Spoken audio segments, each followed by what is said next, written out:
You try to create a culture where people question waiting and try not to tolerate waiting and push back on waiting. That is uncomfortable. You get pushback on things you don't want pushback on.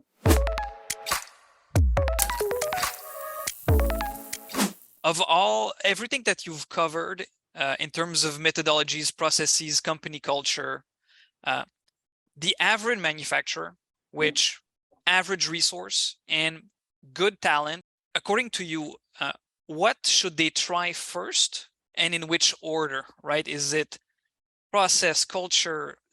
What would you recommend? Yeah. Awesome point, David. And I think you already know what I'm going to say, but maybe some people in the room don't. So again, first, let me say thank you so much to SOLJIT for arranging this session. So I get to collaborate with all of you right now. I'm thrilled about it. Okay. The first of these 12 steps, which is the best I was able to understand of how the Musk companies actually work. I want to call this the Musk model. I really do, but I'm humble enough to know I didn't understand all of it. Only Musk could make something called the Musk model. If I did, it wouldn't be accurate enough. I think I'm near. I think I've got some good stuff. So I call this Joe DX for digital transformation. It's what I was able to understand. I hope one day Musk actually publishes a book on how to run a company. I think that'd be amazing. Until then, you've got my book, My Best Understanding. The first piece, where to start, I would start with culture. And I think this is what David was going to ask, was going to bring us towards. In fact, not even just any aspect of culture, but how you onboard a new employee and how you launch a project for existing employees or new employees. So when a project launches, or when a team or a group or a division launches, how do they launch? Whether it's new people or seasoned, established people that have your current culture. And this is culture maintenance. What Musk does and what Twitter just experienced last Friday, not necessarily the bulk layoff part, although that actually is a very good thing. And if you want, I'll talk about why. But also what happened is a new culture landed in Twitter. And what that culture is, there'll be almost no emails. It's too slow. Now, starting there sounds too radical for most of us. So we'll get there. But it means you start using an instant messenger application like iMessage or Signal because it breaks context less. So you start to make that the culture. Don't email me, send me an iMessage or a Signal or walk over and talk to me. You introduce that. You try to create a culture where people question waiting and try not to tolerate waiting and push back on waiting. That is uncomfortable. You get pushback on things you don't want pushback on, but it helps eliminate wait states. This has everything to do with how you launch or onboard a team. You can see more information on that in what's called the Anti-Handbook Handbook, which is the 15 policy rules for the Musk companies.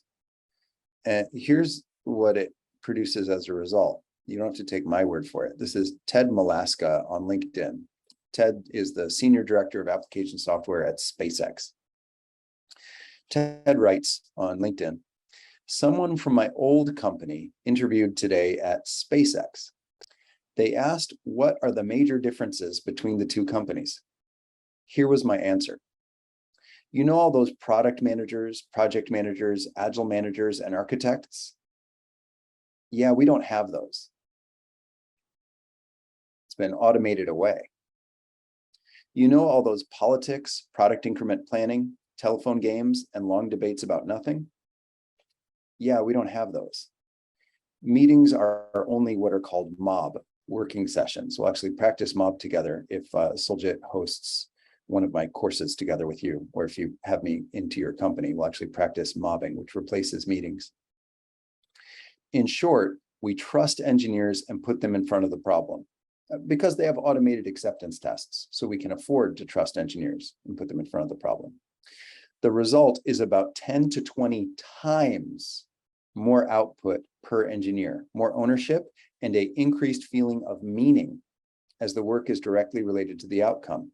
Oh yeah, and we are going to Mars instead of optimizing for taking money from people. So there's that. Now, Elon Musk replied to one of my presentations on what it's like to work inside a Musk company and my understanding of Joe DX, or my early understanding of what I hope one day becomes the Musk model. And Elon could have highlighted digital self-management. Elon could have highlighted extreme manufacturing. Elon could have highlighted the fast company practices for financing, real-time financing. That's not what Elon chose to highlight. Elon chose to highlight what David was just pulling us towards, which is how the culture actually works. Here's what Elon wrote. Everyone eats the same food, uses the same restrooms, etc. No executive chef or other ivory tower stuff. There shouldn't be this worker versus management two-class system. Everyone is a worker. And I'll say this culture matches my experience entirely. We all use the same bathroom. We all drank the same coffee. It was really good coffee, right? But there was zero separation. We all parked with the same valet. Everyone got a valet, everyone, no matter what position you were in the company. And that was really nice. And if you had an electric car, they would take it to be charged for you. So by the time you were done, you had a charged vehicle to the level that you chose. This means Elon is in the factory, the physical factory. The wealthiest person in the world is in the factory, sweating, working 12 hours a day. So you can see, Elon, this breaks the feeling of I'm working really hard to make someone else rich. You can see the owner is there and they're working as hard or harder than you. The leadership culture in a Musk company is leaders aren't there for approvals. You don't ever want to wait on a leader.